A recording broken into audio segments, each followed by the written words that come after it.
দেখেন, বাংলাদেশের তরুণরা বিএনপির ভারপ্রাপ্ত চেয়ারম্যান তারেক রহমান সাহেবকে ভালোবাসে, এটা জানতাম। এরকম ভালোবাসে এটাই কর্মসূচি না দিলে জানতে পারতাম না। বাংলাদেশের তরুণরা বিএনপির ভারপ্রাপ্ত চেয়ারম্যান তারেক রহমান সাহেব মনে করেছিল যে 15 লক্ষ লোক হবে হয়তো আজকে ঢাকার সমাবেশে। 25-30 লক্ষ লোকে ছড়িয়ে গেছে পুরা ঢাকা, মানুষ আর মানুষ, তরুণ আর তরুণীরা। আমাদের নেতা যদি ভোটের জন্য কখনো বলে যে এক দফা নির্দিষ্ট ম্যাপ দিয়ে যাই, এর ভিতরে না দিলে আপনারা থাকতে পারবেন না, আমরা রাজপথে নামবো, আমার মনে হয় না যে এই সরকার 5 দিন স্টে করতে পারবে, এই লোড নিতে পারবে। আমি এই সরকার যদি বুদ্ধিমান হয় তাহলে মনে করব 10 ডিসেম্বরের ভিতরে নির্বাচনের রোড ম্যাপ ঘোষণা করা।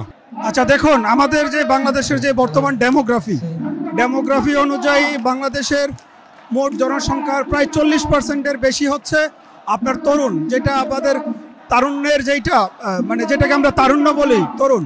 এই বিশাল তরুণ শক্তিকে কিন্তু আমাদের কাজে লাগাতে হবে ভবিষ্যৎ বাংলাদেশ বিনির্মাণে, বাংলাদেশকে সুন্দর এবং সমৃদ্ধশীল বাংলাদেশে পরিণত করার জন্য। যেই তারুণ্য আছে, সেই তারুণ্যকে কাজে লাগানোর জন্য আমরা মনে করি বিএনপির ভারপ্রাপ্ত চেয়ারম্যান আজকে তারুণ্যের এই যে রাজনৈতিক অধিকার প্রতিষ্ঠার এই সমাবেশ কল করেছেন। এছাড়াও আগামী যে সংসদ নির্বাচন হবে, সেই নির্বাচনে প্রায় 4 কোটি ভোটার হচ্ছে তরুণ ভোটার।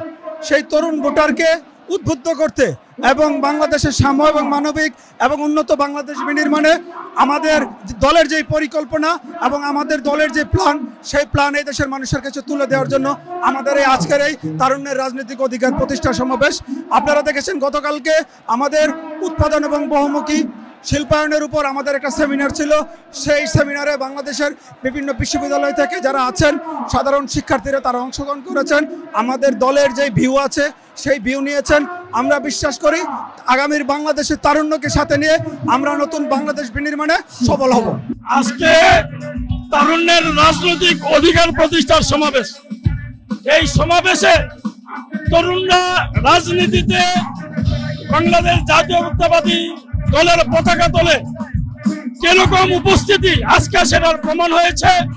কারণ এদেশের লক্ষ লক্ষ তরুণ, কোটি কোটি তরুণ, তারা এখন বিএনপির নেতৃত্বে তারা রাজনীতিতে আসবে এবং তারাও চাচ্ছে বাংলাদেশের রাজনীতিতে একটা সুন্দর একটা পরিবেশ তৈরি করা। এবং সেখানে যদি এই তরুণ মেধাবীরা রাজনীতিতে আসে তাহলে জনগণের উপকার হবে। সেটার উপর লক্ষ্য রেখে আমাদের নেতা তারেক রহমান সাহেব এই তরুণদের রাজনৈতিক অধিকার প্রতিষ্ঠার জন্য উনি আহ্বান জানিয়েছেন।